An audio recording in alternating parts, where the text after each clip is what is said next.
Hi everyone.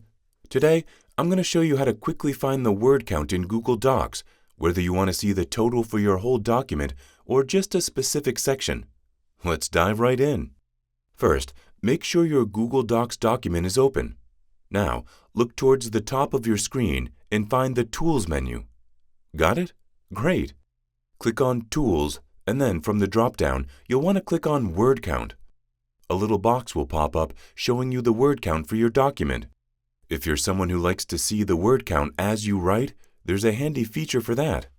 In the word count box, you'll see an option that says Display Word Count while typing.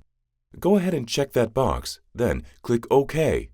You'll now see the word count at the lower left corner of your document as you type. Want to know about how many words are in just a part of your document? Simply highlight the text you're curious about. Once you select it, look at the word count box again. It will now show the count for just the text you selected.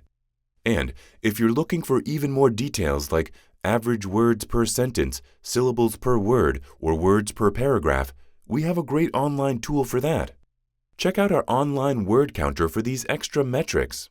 It can be found at charactercounter.com. The link is in the description.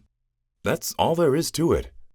You now know how to check the word count in Google Docs for both your entire document and selected text. Happy word counting, and don't forget to subscribe for more helpful tips and tricks.